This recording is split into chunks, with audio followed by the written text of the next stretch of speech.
Everyone is always talking about the importance of starting a side hustle, but which ones pay the most and are the easiest to start? I'm Wilde, and for the past 5 years, my side hustle of choice has been working online as a virtual assistant. In this week's video, I'm going to share with you guys 5 major steps on how you can start an online side hustle as a virtual assistant with no prior work experience and without having to ditch your 9 to 5. Well, unless you want to. So you're probably wondering, what is a virtual assistant and what does a virtual assistant do? Well, there are 2 different types of virtual assistants. The first type of virtual assistant is a W-2 virtual assistant. Now, this could be a full-time or part-time employee who is employed by a company or an organization. This is similar to an in-person executive assistant or front desk position that you would normally find in offices, at least pre-COVID. The second type of virtual assistant is a self-employed virtual assistant, i.e. a contractor or a freelancer. Now, this person may specialize in a variety of administrative tasks and services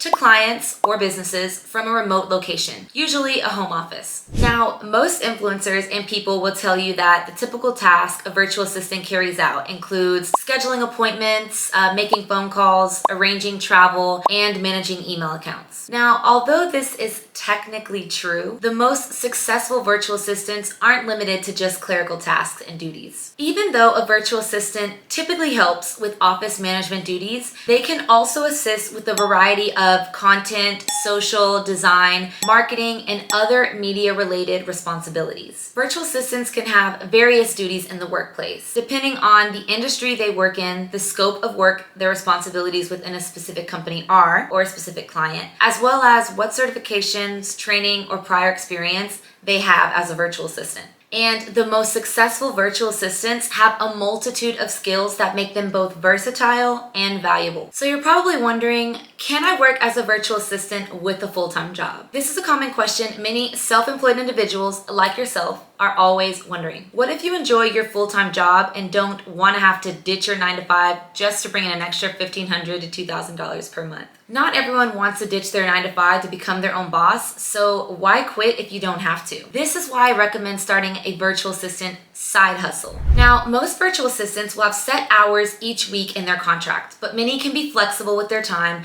depending on how much they want to work and how much work the client needs done. As a freelancer, you get to choose who you work with and when. You set your own boundaries, work schedule, and the services you want to provide. Now, obviously, you'll need to have some flexibility, especially at first when you're getting started, but once you get your foot in the door, by the end, you'll be in charge, and that is priceless. Remember, you could easily make an extra $500 to $700 per week in your spare time with this side hustle. That's on top of your full-time salary. So your next question may be, what type of hours will I work with a virtual assistant side hustle? Side hustles have long been a millennial favorite for making some extra cash on the side. According to a recent Zapier survey of over 2,000 adults, 59% of Gen Zs say that they currently have a side hustle and spend, on average, 10 hours a week or less. Imagine making an extra $500 to $750 a week, working just 2 hours a day in your spare time. That's like 2 Netflix shows a night. The next step in starting a virtual assistant side hustle is determining what services you want to offer. The term virtual assistant is a catch-all for a slew of different types of work. When it comes to deciding what type of virtual assistant services to offer, you might already have a good idea because you've been working in an industry or niche for a specific amount of time already. Business, marketing, social media, administrative, bookkeeping, scheduling, event planning, social media management, research. Maybe you're really good at Google Docs or Adobe InDesign, or maybe you're just extremely organized. These are all skill sets that you can use to monetize a package of services that you'll offer to potential clients. However, if you're not sure, then I suggest you start out by offering general business support and then move into a niche later once you have a little bit more experience under your belt. Just make sure that the services that you're offering work for you, because if you hate the tasks you're doing, you'll be no better off working for yourself than you were working at your 9 to 5. Just make sure that the services you're offering work for you, because if you hate the tasks that you're doing, which is why you wanted to start a side hustle in the first place. Remember, you run the show when it comes to this side hustle. So whatever you decide to do in your spare time is solely your decision. The next step to starting a virtual assistant side hustle is determining your rates. Now, if you're just starting out as a virtual assistant, you may not earn as much money as someone who has been a virtual assistant for many many years. But if you already specialize in a particular area, such as graphic design, bookkeeping, digital marketing, or WordPress services, you can charge much more for your services even if you're a newbie into the virtual assistant world. By starting a virtual assistant side hustle, you can double dip on income without having to ditch your 9 to 5. Imagine adding an extra $24,000 a year on top of your full-time job salary. That's enough money to put down on your dream home purchase, pay off those credit cards, student loans, or even purchase a new car. My biggest advice for determining your rates as a virtual assistant starting out is determine how much time you're willing to dedicate per week or per day on your side hustle. If you only have 1 to 2 hours per day for your side hustle, I recommend finding an ideal hourly rate to charge clients. And if you need help, click the link in my description for my calculator that will help you determine your hourly rate based on your monthly and annual goals. Another best practice for determining your rates is to offer packages to potential clients and business rather than just charging an hourly rate. Think of it as having a silver, gold, and platinum package. You can offer social media services at 3 different tiers and 3 different rates. Now you don't have to be overwhelmed with reaching your 2-hour a day daily goal,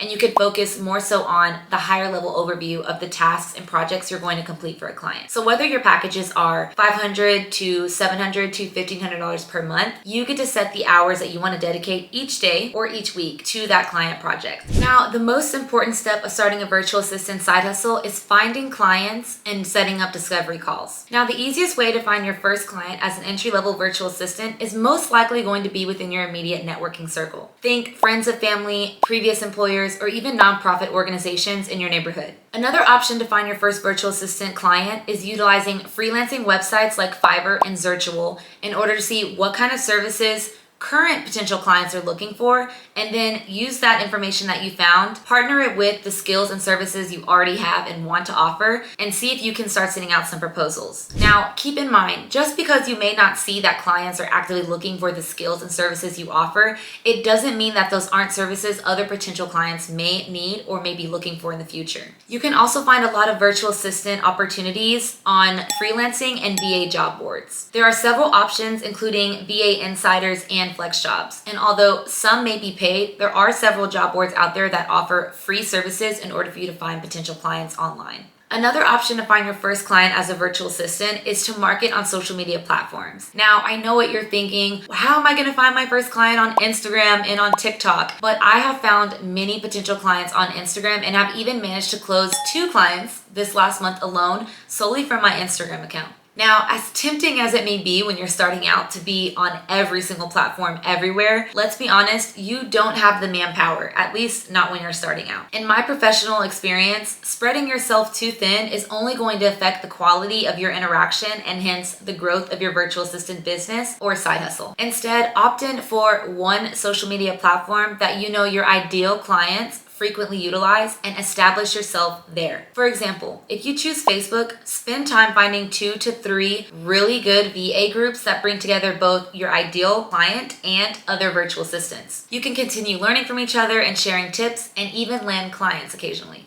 Next, leverage your LinkedIn. I can't explain enough how many clients you're missing out on by not leveraging your LinkedIn account in order to source potential virtual assistant clients. Now, LinkedIn groups may not be as effective as Facebook groups, but your profile is 10 times better. The key to leveraging LinkedIn is to build a following that is genuinely interested in what you're sharing. So, since you're a virtual assistant, you want to attract prospects who fit your ideal customer profile. Is that dog owners, beauty salons and nail salons? Is it pharmacies or boutiques in your area? This is something that you need to take time to research beforehand. Before you do anything, you need to ensure that your profile is optimized. You don't need your profile working against your virtual assistant side hustle or business. Take time to optimize your LinkedIn profile so potential clients can come scan through your profile description and decide whether there's going to be a future partnership with you or not. Now, when it comes to your LinkedIn profile, while you want to ensure that keywords like virtual assistant are in your description and bio, you want to make sure that you have copy that talks to the heart and soul of your ideal client and customer. After you find a job that interests you, it's time to start drafting proposals and sending them out to potential clients so you can get some discovery calls rolling in. I recommend setting up an engaging and captivating online portfolio using sites like Wix, or even setting up links in your Google Drive. That way clients can be directed to previous work samples, testimonials from previous clients or volunteer work that you've done as a virtual assistant, and any additional information when it comes to booking your services, your pricing, and contracts. After you find a job that interests you, now it's time to start drafting proposals and sending them out to potential clients. I recommend having a proposal on an engaging and captivating website like Wix or even Squarespace.